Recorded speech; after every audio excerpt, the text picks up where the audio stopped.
बात जरा आप कश्मीर के आतंक की कर ले, क्योंकि उसे जड़ों से उखाड़ने के लिए एक अभियान चलाया जा रहा है। सरकार के इस अभियान में बंदूक है, बारूद है, कानूनी चोट है, सरकारी सिस्टम में बैठे आतंक को पनाह देने वाले नौकरी पेशा लोगों पर कड़ी कार्रवाई भी है। सबसे पहले आपको यह बताते हैं कि कश्मीर में आतंक का ये इकोसिस्टम जिसे तोड़ने की बात हो रही है वो है क्या। पाकिस्तान प्रायोजित आतंकवाद ये आखिरी पायदान पर खड़ा इकोसिस्टम का प्यादा है। घाटी में सक्रिय आतंकवादी, ये पहला सबसे नीचे लेवल पर। इन आतंकवादियों की कमान इनके हैंडलर्स के हाथ में होती है, जो या तो पाकिस्तान या फिर घाटी में कहीं छिपे हुए होते हैं। तो दूसरा लेवल आया। अब इसके ऊपर आतंकवादियों के साथ साथ घाटी में सक्रिय ओवरग्राउंड वर्कर्स इकोसिस्टम का अहम हिस्सा बनते हैं। ये ओवरग्राउंड वर्कर्स आतंकियों तक खुफिया जानकारी, हथियार, रसद, जरूरी सामान पहुंचाने का काम करते हैं। फिर इनके ऊपर इकोसिस्टम में एक अनदेखा और एक अहम हिस्सा आता है, वो है आतंकवाद का सिंपैथाइजर, यानी आतंकवाद का समर्थक। फिर आता है आतंकवाद के समर्थक का कैटेगरी। आम आदमी से लेकर वो सरकारी पद पर बैठने वाला भी हो सकता है। इस इकोसिस्टम का सबसे अहम पहलू है फंडिंग करने वाली संस्था। इन सबको मिलाकर घाटी में तैयार होता है आतंक का इकोसिस्टम, और इसी इकोसिस्टम के खिलाफ सरकार ने एक होलिस्टिक अप्रोच से जंग छेड़ दी है। यानी इकोसिस्टम के हर अंग को अब भंग किया जाएगा और बंदूक से लेकर कानून तक का इसमें सहारा लिया जाएगा। सबसे पहले बात बंदूक की। आतंकी संगठनों ने दहशत फैलाने के लिए कश्मीर घाटी में टारगेट किलिंग तेज की थी। बंदूक उठाने वालों को सेना और सुरक्षा बलों ने बंदूक से जवाब भी दे दिया है। शोपियन के कांजीलुर इलाके में आज सुबह सुरक्षा बलों ने टारगेट किलिंग में शामिल आतंकियों को घेरा। खुफिया इनपुट मिलने के बाद सेलेक्टिव हत्याओं में शामिल कुछ आतंकी कांजीलुर इलाके में मौजूद थे, ये पता लगा। मुठभेड़ में फिर सुरक्षा बलों ने 2 आतंकियों को ढेर कर दिया। इनका संबंध आतंकी संगठन लश्कर तैयबा से इस वक्त बताया जा रहा है। शिनाख्त में ये पता चला कि एक आतंकी शोपियन का जान मोहम्मद लोन था, और लोन नाम का यह आतंकी बैंक मैनेजर विजय कुमार की हत्या में शामिल था। इसे खत्म कर दिया सुरक्षा कर्मियों ने। घाटी में बंदूक उठाने वालों पर सेना बारूद बरसा रही है। आतंक के इकोसिस्टम में अब सबसे आखिरी पायदान पर खड़े इन आतंकियों के खिलाफ ऑपरेशन ऑल आउट चलाया जा रहा है। नए लड़के भर्ती होते ही ढेर कर दिए जाते हैं। आतंकियों के विरुद्ध ऑल आउट युद्ध छेड़ने वाली सेना की कार्रवाई पर अब इस रिपोर्ट को आप देखिए।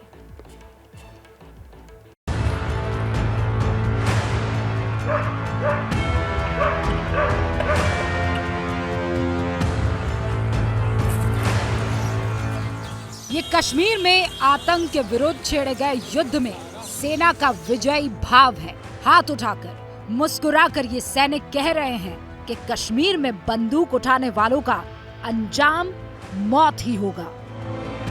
6 जून को सोपोर में एक इनकाउंटर हुआ था, जिसमें एक पाकिस्तानी टेररिस्ट मारा गया था। 2 टेररिस्ट वहाँ से एस्केप कर गया था। उसी टाइम से हम लोग इसको मॉनिटर कर रहे थे, जब कल शाम में लेट इवनिंग में हम लोग को पता चला कि किसी गाड़ी में शिफ्ट करके वो और कहीं जाने वाला था, साउथ कश्मीर। तो उसके बाद हम लोग उसमें कुछ लड़कों को भेजे कॉवर्ट में। उन्होंने चैलेंज किया, अंदर से गाड़ी से फायरिंग आ गया। फिर हमारे लड़कों ने रिटेलिएट किया, जिसमें 2 टेररिस्ट मारे गए। दोनों लश्कर तैयबा आउटफिट से ताल्लुक रखते हैं। सुरक्षा बलों ने आतंकियों के खिलाफ ऑपरेशन ऑल आउट छेड़ रखा है। जून महीने के 14 दिनों से भी कम दिन में सेना ने 14 आतंकियों को मार गिराया है। 15 जून को शोपियन में 2 आतंकियों को मार गिराया गया। 14 जून को श्रीनगर में 3 आतंकी ढेर कर दिए गए। 12 जून को पुलवामा में 3 आतंकियों को जहन्नुम पहुंचाया गया। 11 जून को कुलगाम में 1 आतंकी मार गिराया गया। 7 जून को शोपियन में 1 और कुपवाड़ा में 2 आतंकी मारे गए। 6 जून को सोपोर में 1 आतंकी मारा गया। 4 जून अनंतनाग में 1 आतंकी ढेर कर दिया गया। सुरक्षा बल कश्मीर की टारगेट किलिंग में शामिल आतंकियों को पहचान कर ढूंढ कर ढेर कर रहे हैं। साल 2022 में अब तक 105 आतंकी मार गिराए गए हैं। इनमें से 73 आतंकी घाटी के रहने वाले थे और 32 आतंकी पाकिस्तान के रहने वाले थे। पाकिस्तान की हर साजिश पर नजर है और हर आतंकी की चाल को नाकाम किया जा रहा है। नई आकांक्षाएं तथा नए लक्ष्य से परेशान पड़ोसी आतंकी देश तमाम नए हथकंडे अपना रहा है। ड्रग्स ट्रैफिकिंग हो, ड्रोन के जरिए हथियारों की तस्करी हो या सोशल मीडिया के जरिए शांति फैलाने की कोशिशें हो रही, इन सब से और सजग रहने की आवश्यकता है। कश्मीर में आतंक के आखिरी पायदान पर खड़े आतंकियों को इतनी तेजी से ढेर किया जा रहा है कि आतंक के आका बौखला उठे हैं, क्योंकि आतंक की जड़ों को सींचने वाली सिर्फ एक नहीं बल्कि हर रग को सरकार दबा रही है। हमारी नीति बड़ी स्पष्ट है कि गुनहगार को छोड़ो मत और बेगुनाह को छेड़ो मत। सिर्फ आतंकवादी ही नहीं बल्कि उनके पूरे इकोसिस्टम का समूल खात्मा, यही हमारा दृढ़ संकल्प है। जम्मू कश्मीर के उपराज्यपाल को इस वक्त आप सुन रहे थे। उन्होंने प्रतिबद्धता जताई है कि सरकार का टारगेट है कि आतंकवाद के पूरे इकोसिस्टम को खत्म करेंगे। इस दिशा में सुरक्षा बल और सरकार दोनों तेजी से कदम बढ़ा भी रहे हैं। आतंकवादियों के खिलाफ ऑपरेशन ऑल आउट की तस्वीरें तो आपने देख ली। अब देखिए ओवरग्राउंड वर्कर्स के नेटवर्क को ध्वस्त करने के लिए क्या एक्शन लिया जा रहा है। पिछले एक महीने में दक्षिणी और उत्तरी कश्मीर में ओवरग्राउंड वर्कर्स की धरपकड़ की गई है। दक्षिणी कश्मीर में आतंकी संगठनों की जड़ें बहुत गहरी हैं। 2021 की एक खुफिया रिपोर्ट के मुताबिक दक्षिणी कश्मीर से ही सबसे ज्यादा आतंकियों की भर्ती की जाती है। उस दौरान दक्षिणी कश्मीर में लश्कर-ए-तैयबा से सबसे ज्यादा आतंकी जुड़े थे। सुरक्षा बलों ने बीते एक महीने में दक्षिण और उत्तर कश्मीर से 40 से ज्यादा ओवरग्राउंड वर्कर्स को अरेस्ट कर लिया है। ओवरग्राउंड वर्कर्स के साथ कश्मीर में आतंकवाद के सिंपैथाइजर्स यानी समर्थकों पर भी अब कार्रवाई शुरू हो चुकी है। देश में ये रवायत रही है कि अलगाववाद की आग भड़काने वालों के लिए दिल्ली में दस्तरखान बिछाए जाते रहे। याद रखिए, उन्हें कश्मीर का स्टेक होल्डर माना जाता रहा। अलगाववादी नेता पाकिस्तान से मोटा पैसा वसूलते रहे और आतंकवादी गतिविधियों में शामिल होकर भी खुलेआम घूमते रहे। उनके रिश्तेदार नातेदार सिस्टम का हिस्सा बने रहे, यहाँ तक कि सरकारी नौकरियां करते रहे। लेकिन अब इस परंपरा को इतिहास बना दिया गया है। कश्मीर सरकार ने आतंकियों से कनेक्शन रखने वाले सरकारी नौकरों पर सख्ती बढ़ाई है। बीते एक महीने में 3 आतंक समर्थकों को सरकारी नौकरी से बर्खास्त कर दिया गया है। मार्च के महीने में भी आतंक के समर्थक 6 सरकारी कर्मचारियों को बर्खास्त किया गया था। सिंपैथाइजर्स जम्मू कश्मीर से आर्टिकल 370 हटने के बाद से ही वहां आतंक के इकोसिस्टम की पड़ताल और उसे मजबूत बनाने वाले लोगों की पहचान की गई। उनके ऊपर सख्त एक्शन लिए गए। सैयद सलाउद्दीन को अमेरिका ने आतंकी घोषित कर रखा है। वो पाकिस्तान में रहता है और हिजबुल मुजाहिदीन नाम का आतंकी संगठन चलाता है, जिसके आतंकी यहां कश्मीर में भी एक्टिव है। 2021 तक उसके बेटे कश्मीर में सरकारी नौकरी करते रहे।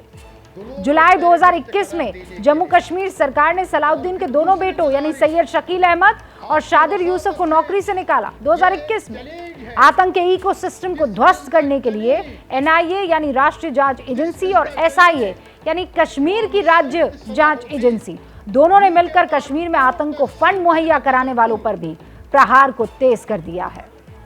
आज NIA ने टेरर फंडिंग को लेकर जम्मू कश्मीर में बड़ी छापेमारी की। कई जगह आज सुबह बारामूला से छापेमारी की शुरुआत हुई। NIA पहले भी कश्मीर में टेरर फंडिंग में शामिल लोगों को पकड़ने के लिए छापेमारी कर चुकी है। टेरर फंडिंग के आरोप में 20 से ज्यादा लोगों को गिरफ्तार किया जा चुका है और गिरफ्तार किए गए लोगों में नार्को टेररिज्म यानी सरहद पार से ड्रग्स लाने वाले तस्कर भी शामिल हैं। टेरर फंडिंग पर चोट लगातार जारी है। मई महीने में ही आतंकी यासीन मलिक को टेरर फंडिंग का दोषी पाया गया। उसे उम्र कैद की सजा सुनाई गई। आतंकवाद के इकोसिस्टम में सबसे मजबूत कड़ियों पर सरकार चोट कर रही है। उन संस्थाओं पर भी सख्त एक्शन लिए जा रहे हैं जो समाज सेवा के नाम पर टेरर फंडिंग और आतंक को पनाह और बढ़ावा देने वाले संगठनों से जुड़ी है। वो कैसे, अब इस रिपोर्ट से समझिए।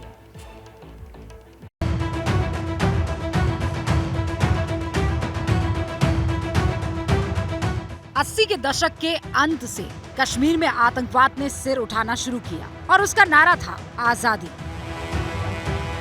कश्मीर की आजादी की मांग का मतलब था अलग राष्ट्र, और इसको पाकिस्तान की शय पर हवा देने वाले थे जमात-ए इस्लामी कश्मीर जैसे संगठन।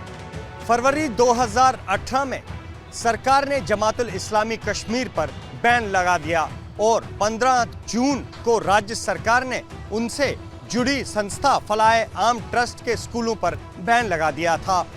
फलाए आम की स्थापना 1972 में जमातुल इस्लामी ने की थी, लेकिन 2018 में जब उस पर आतंकी गतिविधियों से जुड़े होने के चलते प्रतिबंध लगा तो उसने फलाए आम ट्रस्ट से खुद को अलग कर दिया था। फलाए आम घाटी में 300 स्कूल चलाता है। इनमें करीब 1 लाख विद्यार्थी पढ़ते हैं। अब इन स्कूलों में पढ़ाई पर बैन लगा दिया गया है। यहाँ पढ़ने वाले बच्चों को पास के ही सरकारी स्कूलों में दाखिला दिलाया जा रहा है। फलाए आम ट्रस्ट के स्कूलों पर सरकार ने इसलिए पाबंदी लगाई है क्योंकि ये जमात इस्लामी से जुड़ी एक सामाजिक संस्था रही है। माना जाता है कि ये आतंकी संगठन हिजबुल मुजाहिदीन का दाहिना हाथ है। हिजबुल मुजाहिदीन को जमात इस्लामी जम्मू कश्मीर ने ही खड़ा किया है। पहले भी 2 बार जमात इस्लामी को बैन किया जा चुका है। जमात इस्लामी जम्मू कश्मीर में अलगाववादी विचारधारा के प्रचार और प्रसार से जुड़ा संगठन रहा है। जमात इस्लामी कश्मीर आतंकियों को ट्रेनिंग देना, फंड मुहैया कराना, पनाह देने का काम करता है। जमात इस्लामी को जम्मू कश्मीर में अलगाववादी विचारधारा को बढ़ावा देने वाला, आतंकवाद की नई पोत तैयार करने वाला संगठन माना जाता है। इसलिए केंद्र सरकार ने जमातुल इस्लामी पर प्रतिबंध लगाया था। फरवरी 2018 में इस पर बैन लगा तो कश्मीर प्रशासन ने इससे जुड़ी संस्था फलाए आम के कई स्कूल सील कर दिए थे।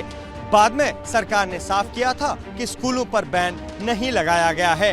अब आदेश है कि फलाए आम से जुड़े स्कूलों में भी पाकिस्तान का एजेंडा चलाया जा रहा है। इसलिए फलाए आम के स्कूलों में पढ़ाई लिखाई बंद करने का आदेश दे दिया गया है। और इस तरीके से इकोसिस्टम की रीढ़ की हड्डी पूरी तरीके से ध्वस्त की जा रही है।